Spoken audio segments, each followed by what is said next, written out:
வணக்கம் நேர்களே. ஐரோப்பிய செய்திகளின் இரவு நேர செய்திகள். முதலில் தலைப்புச் செய்திகள். மக்ரோனின் சீன பயணம், வர்த்தக சமநிலை மற்றும் உலகளாவிய விவகாரங்களில் கவனம். ஜெனிவா ஏரியில் புதிய வகை நீருக்கடி அலை கண்டுபிடிப்பு, மாசுபடுத்திகள் பரவலில் பாதிப்பு. போர் நிறுத்த அமைதி ஒப்பந்தம், ரஷ்யா அமெரிக்கா பேச்சுவார்த்தையில் உடன்பாடு எட்டப்படவில்லை. துருக்கிய கடற்பகுதியில் ஆளில்லா வானூர்தி தாக்குதல், ரஷ்ய கப்பல் புகார். ஜெர்மன் ராணுவத்துக்காக கொண்டுவரப்பட்ட ஆயிரக்கணக்கான துப்பாக்கி குண்டுகள் மாயம். உலகப்போர் நிச்சயம் நடக்கும், அதிர்ச்சி கொடுத்த மஸ்க். உக்ரைன் மீது ரஷ்யா கொடூர ஏவுகணை தாக்குதல், 4 பேர் வரை உயிரிழப்பு. இனி விரிவான செய்திகள். மக்ரோனின் சீன பயணம், வர்த்தக சமநிலை மற்றும் உலகளாவிய விவகாரங்களில் கவனம். பிரான்ஸ் அதிபர் இமானுவேல் மக்ரோன் தனது மனைவி பிரிஜிட் மக்ரோனுடன் டிசம்பர் 3 முதல் 5 வரை அதிகாரப்பூர்வ பயணமாக சீனாவுக்கு செல்கிறார். 2017 ஆண்டு பதவியேற்ற பிறகு மக்ரோன் சீனாவுக்கு மேற்கொள்ளும் 4வது பயணம் இதுவாகும். பிரான்ஸ் சீனா உறவை வலுப்படுத்துவது இதன் முதன்மையான நோக்கம். சீனாவின் வர்த்தக சமநிலை குறைந்து வருவதால் ஆற்றல், தொழில்நுட்பம், விவசாயம் போன்ற துறைகளில் புதிய ஒப்பந்தங்கள் மற்றும் முதலீடுகளை பெறுவதே இந்த பயணத்தின் முக்கிய குறிக்கோளாகும். அதேபோல் உக்ரைன் போரின் பின்னணியில் சீனாவின் பங்கு மற்றும் அதன் ரஷ்யாவுடனான உறவு குறித்து மக்ரோன் விவாதிக்க உள்ளார்.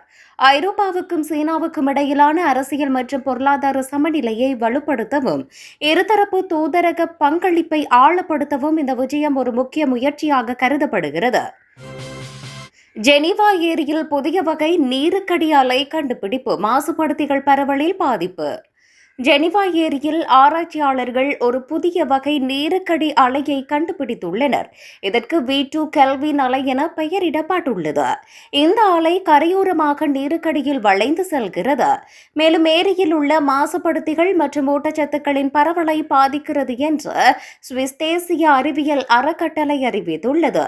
இந்த அலை ஏரியில் வெப்பநிலை தெளிவாக பிரிக்கப்பட்ட பல அடுக்குகளாக பிரியும் கோடை காலங்களில் மட்டுமே நிகழ்கிறது. சூடான மேல் அடுக்குக்கும் குளிர்ந்த கீழ் அடுக்குக்கும் இடையில் உள்ள தெர்மோக்ளைன் எனப்படும் அடுக்குகள் பலத்த காற்றின் தாக்கத்தால் ஊசலாட தொடங்கும் போது இந்த அலை உருவாகுகிறது.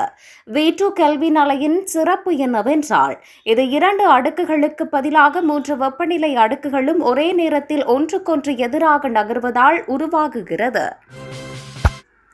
போர் நிறுத்த அமைதி ஒப்பந்தம், ரஷ்யா அமெரிக்கா பேச்சுவார்த்தையில் உடன்பாடு எட்டப்படவில்லை.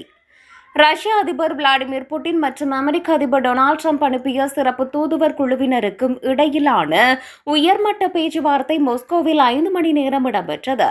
உக்ரைன் மற்றும் ரஷ்யாவுக்கு இடையே 3 ஆண்டுகளுக்கு மேலாக நீடித்து வரும் போரை முடிவுக்கு கொண்டு வருவதற்கான போர் நிறுத்த அமைதி ஒப்பந்தம் குறித்து இதில் விவாதிக்கப்பட்டது.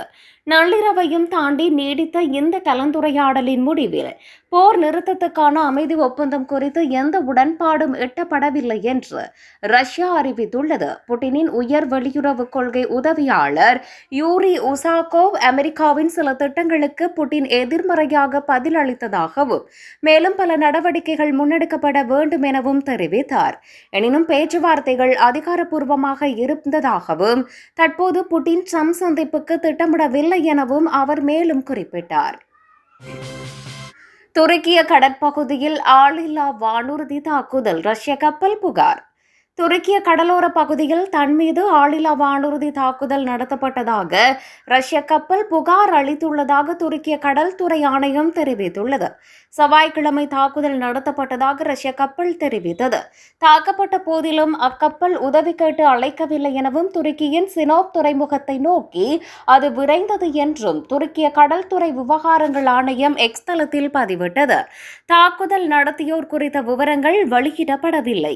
பாதிக்கப்பட்ட கப்பல் ரஷ்யாவிலிருந்து ஜார்ஜியாவுக்கு பயணம் செய்து கொண்டிருந்ததாக டிரிபேகா கப்பல் நிறுவனம் தெரிவித்தது. சூரியகாந்தி எண்ணெயை ஏற்றிக்கொண்டு கப்பல் சென்று கொண்டிருந்ததாக கூறப்படுகிறது. எவ்வித உதவியுமின்றி அந்த கப்பல் சினோப் துறைமுகத்தை நோக்கி சென்று கொண்டிருந்ததாக துருக்கிய கடல்துறை ஆணையம் கூறியது. ஜெர்மன் ராணுவத்துக்காக கொண்டுவரப்பட்ட ஆயிரக்கணக்கான துப்பாக்கி குண்டுகள் மாயம். ஜெர்மன் ராணுவத்துக்காக ஆயிரக்கணக்கான துப்பாக்கி குண்டுகள் லொரி ஒன்றில் கொண்டுவரப்பட்ட நிலையில் அவைகள் மாயமாகியுள்ள விடயம் பரபரப்பை உருவாக்கியுள்ளது. ஜெர்மன் ராணுவத்துக்காக கப்பலில் கொண்டுவரப்பட்ட துப்பாக்கி குண்டுகளை ராணுவ தலைமையகத்துக்கு கொண்டு சேர்க்க தனியார் ஒப்பந்ததாரர் ஒருவரை ராணுவம் நியமித்துள்ளது. அந்த நிறுவன லொரி ஒன்றில் சுமார் 20,000 துப்பாக்கி குண்டுகள் கொண்டுவரப்பட்ட நிலையில் நவம்பர் மாதம் 25ஆம் தேதி புர்க் என்னும் இடத்தில் லொரியை பார்க்கிங் ஒன்றில் நிறுத்திவிட்டு ஓய்வெடுக்க சென்றுள்ளார் அதன் சாரதி. மறுநாள் காலை அவர் லொரியை கொண்டு ராணுவ தலைமையகத்தில் ஒப்படைக்க லொரியில் இருந்த துப்பாக்கி குண்டு பார்சல்கள் மாயமாகி இருந்தது தெரிய வந்துள்ளது. அதனைத் தொடர்ந்து உடனடியாக ராணுவத்தினரும் போலீசாரும் இணைந்து விசாரணை ஒன்றை துவங்கியுள்ளனர். உலகப்போர் நிச்சயம் நடக்கும், அதிர்ச்சி கொடுத்த மஸ்க். 2030ஆம் ஆண்டுக்குள் உலகப்போர் நடக்கும் என்று டெஸ்லா நிறுவனர் எலான் மஸ்க் தெரிவித்துள்ளார். காசா மீதான இஸ்ரேலின் தாக்குதல், ரஷ்யா உக்ரைன் மோதல், வெனிசுலா மீதான டிரம்பின் எச்சரிக்கை என உலகில் பரபரப்பான சூழல் நிலவுகிறது. இதனால் உலகப்போர் எப்போது வேண்டுமானாலும் தொடங்கலாம் என்ற அச்சம் சர்வதேச நாடுகளில் உள்ளது. இந்த நிலையில் எலான் மஸ்க் உலகப்போர் குறித்து கூறியுள்ள விடயம் பரபரப்பை ஏற்படுத்தியுள்ளது. எக்ஸ் சமூக வலைதளத்தில் ஹண்டர் ஆஷ் என்ற பயனர் ஒருவர் வெளியிட்ட பதிவில், போர் அச்சுறுத்தல்கள் இல்லாததால் உலகெங்கிலும் உள்ள அரசுகள் செயலற்று போயுள்ளன, எனவே நிர்வாகத்தில் அவற்றின் செயல்திறன் குறைந்துள்ளது என கூறியுள்ளார். அதற்கு பதிலளித்த எலான் மஸ்க், போர் நிச்சயம் நடக்கும், எப்போது என்று நீங்கள் கேட்கலாம். அது எனது கணிப்புப்படி 2030ஆம் ஆண்டுக்குள் நடக்கும். போர் தவிர்க்க முடியாதது. இன்னும் 5 ஆண்டுகளில் நடக்கும், அதிகபட்சமாக 10 ஆண்டுகளில் அது நடக்கும் என்றார். ஆனால் அவர் தனது கருத்தை விரிவாக கூறவில்லை. இதனால் எக்ஸ் பயனர்கள் இடையில் பரபரப்பு ஏற்பட்டுள்ளது. முன்னதாக ஐரோப்பா போரினை தொடங்கினால் நாங்கள் அதற்கு தயாராக இருக்கிறோம் என்று ரஷ்ய ஜனாதிபதி விளாடிமிர் புட்டின் கூறியது குறிப்பிடத்தக்கது. உக்ரைன் மீது ரஷ்யா கொடூர ஏவுகணை தாக்குதல், 4 பேர் வரை உயிரிழப்பு. ரஷ்யாவின் கொடூர ஏவுகணை தாக்குதலில் உக்ரைனின் டினிப்ரோ நகரில் 4 பேர் வரை கொல்லப்பட்டுள்ளனர். உக்ரைனின் கிழக்கு பகுதி நகரான டினிப்ரோ மீது ரஷ்யா நடத்திய கொடூரமான ராக்கெட் தாக்குதலில் 4 பேர் வரை கொல்லப்பட்டுள்ளனர். அத்துடன் 40 பேர் வரை படுகாயமடைந்திருப்பதாக உக்ரைனிய அதிகாரிகள் அதிகாரப்பூர்வமாக உறுதிப்படுத்தியுள்ளனர்.